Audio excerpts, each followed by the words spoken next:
There's one mistake, just one, out of everything a person could possibly do, that a super empath will not come back from. Not because she's incapable of forgiveness in general, not because she's become cold or hardened or unable to extend grace the way she once did so easily, so freely, to almost anyone who asked for it. It's because this particular mistake doesn't just hurt her. It confirms something she spent years, sometimes an entire lifetime, hoping wasn't true. If you've ever watched a super empath walk away from someone permanently, calmly, without the dramatic confrontation you might have expected given everything that led up to it, you've likely witnessed the aftermath of exactly this mistake. And if you've ever wondered what specific line someone crossed to produce that particular unshakable finality, the kind of ending that no apology, no grand gesture, no amount of time seems capable of softening, today we're going to name it directly. The one emotional mistake a super empath never forgives is this: being deliberately, knowingly lied to about something she trusted enough to stop verifying. Let me explain exactly what this means, because the distinction buried inside this sentence is the entire key to understanding why this specific betrayal cuts so much deeper and lasts so much longer than almost any other harm a super empath might experience throughout her life. Every empath, at some point in her healing journey, develops what we might call earned trust, a specific, hard won willingness to stop verifying, stop double checking, stop quietly gathering evidence about someone's honesty because that person has demonstrated consistently over real time that this level of vigilance is no longer necessary. This isn't naive trust, the kind offered automatically, without discernment, to anyone who seems charming or convincing. This is trust that had to be earned through sustained, demonstrated reliability. Trust that a genuinely healed empath extends carefully, deliberately, only after enough evidence has accumulated to justify finally letting her guard down in a specific relationship. This earned trust represents something enormously significant in a super empath's psychology, something worth understanding fully before we can understand why its violation produces such a permanent, unforgivable wound. Remember everything we've discussed in previous conversations about what it actually costs an empath to develop discernment after surviving manipulation.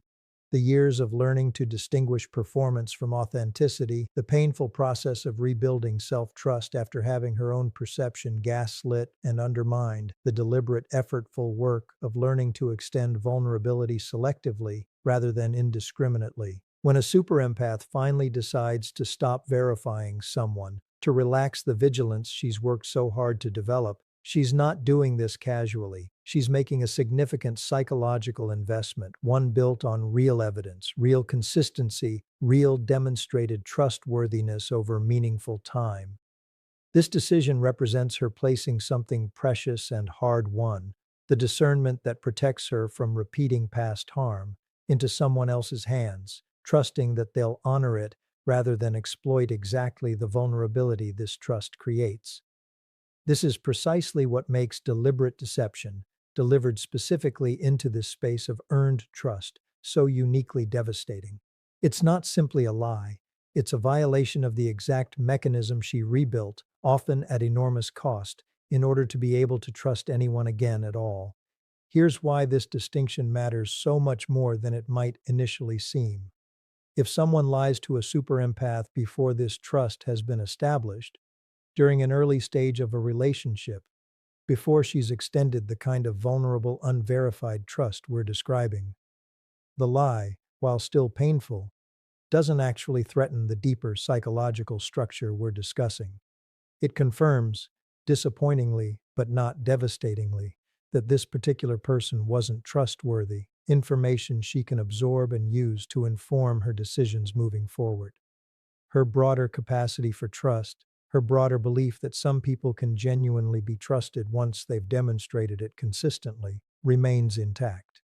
But when the lie comes after trust has been earned, after she's specifically, deliberately chosen to stop verifying because the evidence seemed to genuinely support doing so, something different happens entirely. The lie doesn't just reveal that this specific person wasn't trustworthy, it threatens something far more foundational. Her belief that earned trust, the kind built through demonstrated consistency over meaningful time, actually means anything at all. It suggests that even careful, evidence based discernment can be successfully exploited, that the entire system she rebuilt after previous harm, the system specifically designed to protect her from repeating past mistakes, can still be defeated by someone patient enough to perform consistency long enough to earn access to her guard being fully down. This is precisely why this specific mistake produces something categorically different from ordinary hurt or disappointment. It produces something closer to a crisis of methodology, a genuine, disorienting question about whether the entire framework she's built for protecting herself while still remaining capable of genuine connection actually works at all, or whether it simply represents a more sophisticated version of the same vulnerability that got exploited before she developed any discernment whatsoever. Understanding why this specific violation produces such profound, lasting damage requires understanding one more crucial element: the specific role earned trust plays in a super empath's overall sense of safety in the world. For someone who has survived significant manipulation, who has done the extensive work of developing discernment, learning to distinguish performance from authenticity, and gradually rebuilding capacity for genuine vulnerability, earned trust isn't simply a pleasant feature of a good relationship. It's evidence, hard won and precious, that her recovery actually worked. It's proof that she's not permanently doomed to either complete guardedness or complete vulnerability, that there's a genuine middle path available where careful discernment eventually produces real, safe, deserved trust. When this earned trust gets deliberately violated, the damage extends far beyond the immediate relationship. It threatens this larger, more important piece of evidence about her own healing and her own capacity to navigate the world safely. This is why the response to this specific betrayal so rarely looks like ordinary anger or ordinary grief. It looks like something closer to a fundamental recalibration, a permanent structural change in how she approaches trust going forward, one that the person who violated it almost never anticipates and almost never fully understands, precisely because they don't understand what they actually broke when they chose deception over honesty in exactly the space where she'd finally, carefully, deliberately let her guard down. Let's talk about what actually happens once this specific betrayal occurs, because the aftermath reveals something crucial that distinguishes it from every other kind of hurt a super empath might experience and eventually recover from. Here's the first thing that becomes noticeable almost immediately to anyone who witnesses this specific kind of ending. There's no negotiation phase. With most conflicts, even significant ones, there's typically some period of discussion, explanation, attempted repair, a back and forth where both people try to understand what happened and whether the relationship can survive it. This negotiation phase exists because most hurts, even painful ones, still leave room for genuine dialogue about context, intention, and possible paths forward. This specific betrayal skips that phase almost entirely, and understanding why reveals something important about what actually happened internally. Because the violation wasn't simply about the specific lie itself, whatever its content happened to be. It was about what the lie revealed regarding the entire foundation the relationship had been operating on.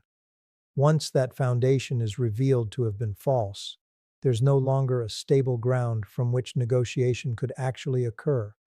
Every subsequent conversation, every explanation offered, every plea for understanding has to be evaluated through the exact lens that just proved itself capable of being deceived. Her own trust, her own perception, her own judgment about who deserves continued access to her. This is precisely why attempts at explanation or reconciliation following this specific betrayal so often fail completely, regardless of how genuine or well-intentioned they might actually be. It's not that a super empath becomes incapable of hearing explanation. It's that the mechanism she would normally use to evaluate whether an explanation is trustworthy has just been demonstrated conclusively to be exploitable. She's no longer simply deciding whether to believe this specific explanation. She's confronting the more fundamental question of whether her capacity to distinguish truth from convincing performance actually functions reliably at all, given that it just failed in exactly the relationship where she trusted it most. This explains something that often confuses and hurts the person who committed this specific betrayal once they realize the full weight of what's happened. Their sincere, even desperate attempts at accountability afterward frequently produce no visible softening whatsoever, regardless of how genuine that accountability might actually be. This isn't cruelty or unforgiving rigidity on her part. It's the direct, unavoidable consequence of what actually broke. You cannot use the same tool that just failed catastrophically to evaluate whether it's now working again. The very mechanism required to assess sincere accountability was the mechanism that just got exploited, which means every subsequent attempt at reconciliation has to pass through a filter that's now permanently, appropriately more cautious than it was before this specific violation occurred. There's something else worth understanding about why this particular mistake produces such lasting consequences, something that goes beyond the immediate relationship into how a super empath understands her own emotional history moving forward. Because this specific betrayal doesn't just damage the current relationship, it retroactively contaminates her memory of every moment that led up to it, every instance where she felt genuinely safe, genuinely connected, genuinely secure in her decision to extend trust. Those moments don't simply remain positive memories that happen to precede a painful ending. They become suspect, requiring re examination through the lens of what she now knows, that at least some portion of what felt authentic was actually calculated deception. This retroactive contamination is one of the most psychologically exhausting aspects of this specific betrayal because it requires her to essentially reprocess an entire history, sorting through what was genuine and what wasn't, without ever having complete confidence in her ability to make that distinction accurately anymore. This is fundamentally different from grieving a relationship that simply ended, where the positive memories remain positive even as the relationship itself concludes. Here, the positive memories themselves become the site of ongoing uncertainty, which explains why this specific kind of grief often takes so much longer to fully resolve than grief over relationships that ended through more ordinary means. Here's something crucial to understand about how this affects future relationships, because it explains a pattern that might otherwise seem disproportionate or overly cautious to people observing from the outside. A super empath who has experienced this specific betrayal doesn't simply become more careful with the person who committed it. She often develops a genuinely different relationship with the entire concept of earned trust itself, one that requires significantly more evidence, significantly more time, and significantly more consistency before she's willing to extend that same unverified vulnerability again to anyone, regardless of how trustworthy they might genuinely be. This isn't irrational overcaution, even though it might initially appear that way to people who haven't experienced this specific kind of violation themselves. It's a direct, logical response to having discovered that her previous method for determining when trust was safely earned proved insufficient to actually protect her. Recalibrating that method, requiring more evidence, extending the timeline before full vulnerability becomes available again, represents genuine wisdom rather than excessive fear, even though the practical effect might look from the outside like someone who has simply become harder to reach. This recalibration matters enormously for anyone hoping to build genuine intimacy with a super empath who has survived this specific kind of betrayal in her history, because it means patience and consistency matter more than intensity or grand romantic gestures. The evidence she now requires isn't dramatic proof of devotion delivered in isolated, memorable moments. It's sustained, unremarkable consistency over meaningful time, precisely because this is exactly what the previous violation revealed she cannot adequately assess through any other method. And this brings us to the final, most important piece of understanding this specific, unforgivable mistake. Not simply why it happens or how it affects the relationship it occurs within, but what it ultimately teaches a super empath about herself, about trust, and about the specific kind of wisdom that emerges once she's fully processed and integrated exactly what this particular violation revealed. Because here's what ultimately emerges once enough time has passed for this specific betrayal to be fully processed rather than simply survived. A super empath doesn't actually become permanently incapable of trust. What she becomes is someone with a fundamentally clearer understanding of what trust actually requires in order to be safe, rather than simply comfortable. This distinction matters enormously, and it's worth examining directly, because it resolves what might otherwise seem like a contradiction at the center of this entire conversation. If this specific mistake is genuinely unforgivable, if it produces the kind of permanent structural change we've spent this entire conversation describing, does that mean a super empath who has experienced this betrayal is simply doomed to permanent guardedness, unable to ever again extend the kind of full, vulnerable trust that makes genuine intimacy possible? The answer, once you understand what actually happened psychologically, is more nuanced than either extreme. She doesn't lose her capacity for trust. She loses her willingness to extend it based on the same criteria that previously seemed sufficient but proved, through painful experience, to be inadequate. This is different from permanent closure.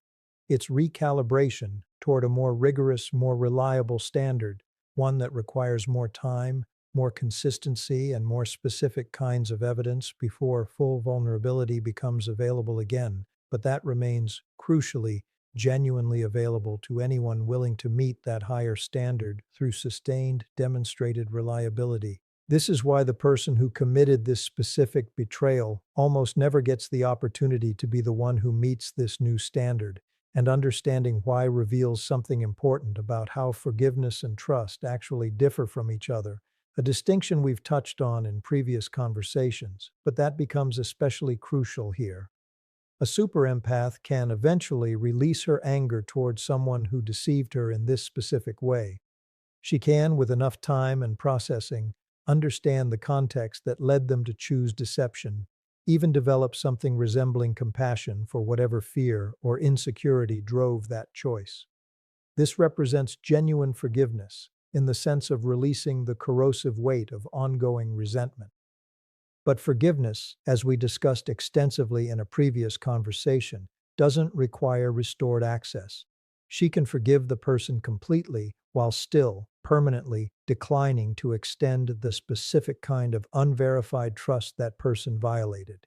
This isn't punitive, it's simply accurate, informed decision making based on demonstrated evidence about what this specific person is actually capable of when trust has been fully extended to them. The forgiveness is real. The permanent boundary is equally real. Both can exist simultaneously without contradiction once you understand that trust and forgiveness were never actually the same thing in the first place. Here's what becomes possible, though, for someone new entering a super empath's life after this specific betrayal has occurred and been fully processed. Genuine trust remains completely available, but it now requires something the previous relationship apparently didn't. Sustained demonstration across enough varied circumstances, enough time, enough consistency between stated values and actual behavior, that the evidence becomes significantly more difficult to fake through calculated performance alone. This higher standard isn't a punishment for new people entering her life. It's simply the direct, logical consequence of having learned, through genuine pain, exactly how much evidence her previous standard actually required in order to be reliable. This is ultimately what makes this specific mistake so significant, so much more consequential than almost any other harm a super empath might experience and eventually move past completely. It doesn't just end one relationship. It teaches her something permanent about the actual mechanics of trust itself, information that becomes foundational to every subsequent relationship she builds moving forward. protecting her in ways the person who caused this specific pain never intended, but that ultimately serves her far better than the more easily satisfied trust she extended before this violation occurred. If you recognize this pattern in your own history, if there's a specific person, a specific betrayal, a specific moment where earned trust was deliberately violated in a way that produced permanent, structural change in how you approach vulnerability now, understand exactly what that permanent change actually represents. It's not damage in the sense of something broken that needs fixing. It's wisdom, hard earned and precious, that now protects you from ever again mistaking calculated performance for the genuine, demonstrated consistency that actually makes vulnerability safe. You don't owe anyone access to the specific kind of unverified trust that was once violated, regardless of how much time has passed, regardless of how sincere their subsequent accountability might seem. That specific door can remain permanently closed while every other door, every future relationship built on genuinely earned trust through genuinely demonstrated consistency remains completely, fully open. This is what it actually means to survive the one mistake a super empath never forgives. Not permanent closure, not permanent inability to trust again. Simply, finally, a clearer, more accurate understanding of exactly what trust requires in order to be worth extending. An understanding that protects everything you build afterward, precisely because you finally know, through painful, direct experience,